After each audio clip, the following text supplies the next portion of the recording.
This is just a portion of a journey that you are on for a healthy baby. Welcome back, beautiful people. So I am finally getting around to doing my trimester videos. I know I told you guys forever ago that I was going to do videos about my pregnancy, and here I am. So let's jump into it. All right, so first things first, nausea for me was a whole thing.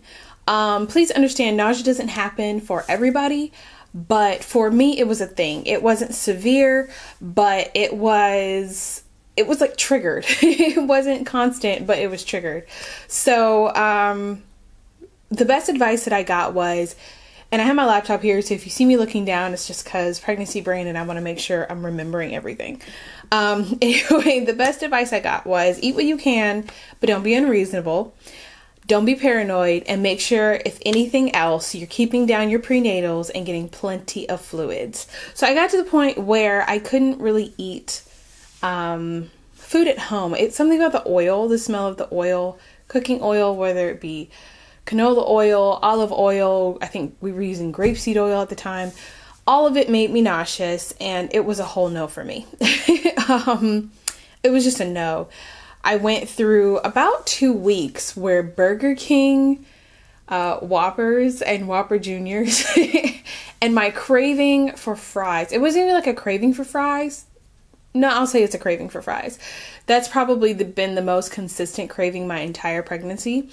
Fries, French fries, and they have to be from McDonald's. So for my cures for nausea, it was, like I said, it was triggered. So whenever it was triggered, it was just like, okay, so because it's triggered, it's gonna go away eventually.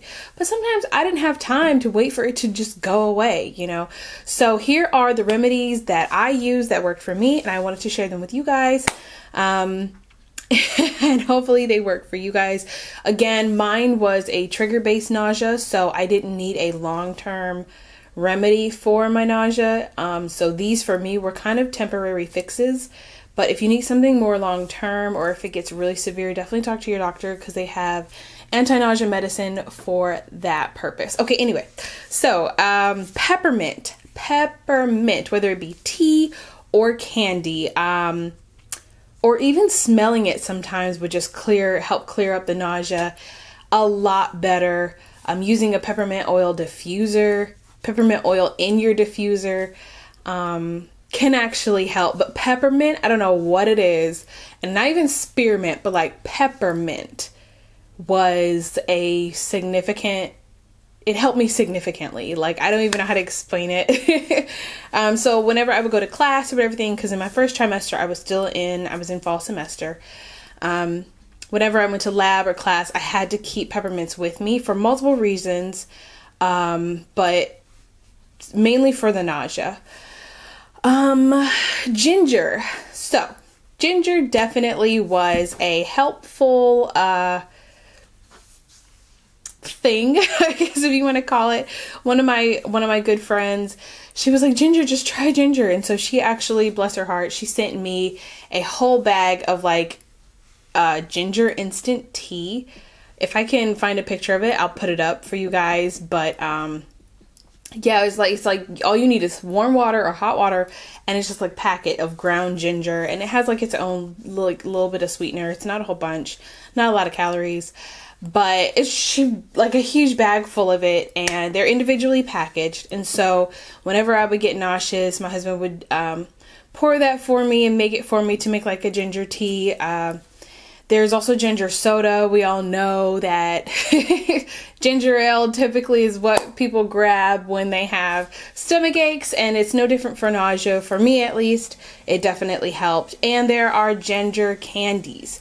I couldn't find any, but I know you can order some online, but or get it in like I don't want to say an ethnic store, but if you are in the ethnic section, it's annoying that it's called this, but the ethnic section of most grocery stores, they have ginger candy. They were just sold out at all the stores that I went to. Preggy Pops. Hold on, because that's a whole thing.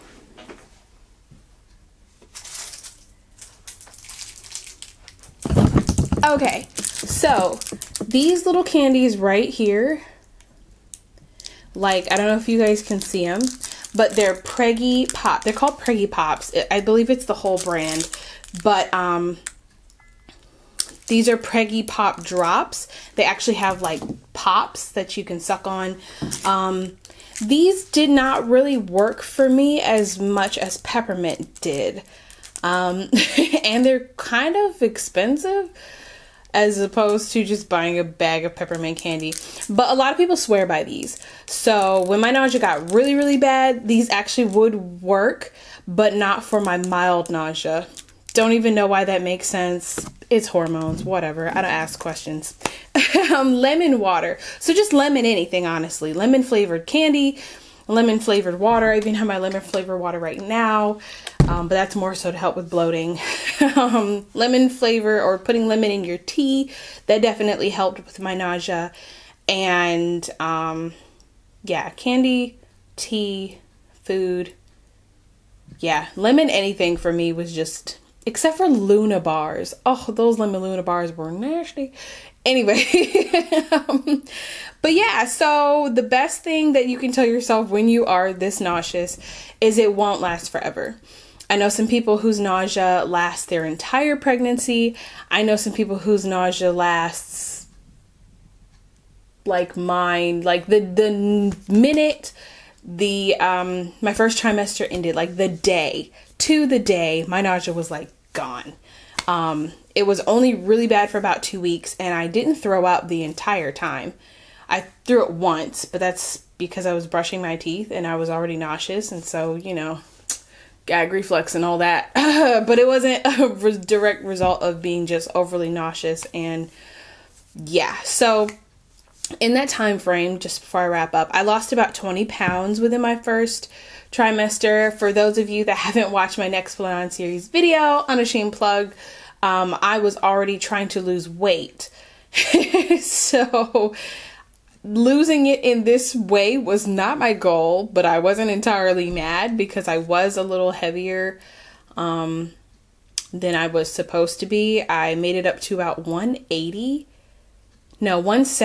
and so I dropped down about 20 pounds. But you gain that back there to pregnancy as long as you are eating healthy foods. You'll gain it back in a healthy way.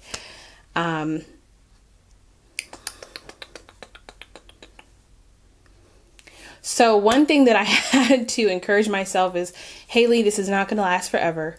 1, and 2, you can make it to your second trimester.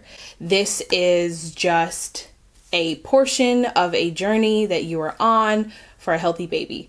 So that, going back to, don't be unreasonable with what you're eating. So eat what you can. Sometimes it's not even going to make any sense. The point is just getting nutrients and getting food, because I know a lot of women, they get dehydrated during this phase. They get malnourished during this phase, and you don't want to do that. But even though it's really difficult because the nausea can get really, really bad. It's totally weird. I guess this would be the third thing, was every day that I was nauseous was a day that I told myself I'm still pregnant. I know that sounds really, really weird, but it is also a fragile time where you could lose the baby at any moment and not know. So every day that I was nauseous was like, all right, baby is still with me. Like, we still got this. Again, it's weird. It's probably really morbid. Morbid to think of it. Well, I don't know if it's morbid, but the point was, it was encouragement for me. Like, okay, I'm nauseous today. All right, baby, we're still kicking in there. But anyway, those are my experiences for nausea in the first trimester. First time mom here, not a healthcare professional. Comment down below your experience with nausea in your first trimester and what you used or what you did to combat that. See you guys next time, and I hope you guys enjoyed the video. Don't forget to subscribe.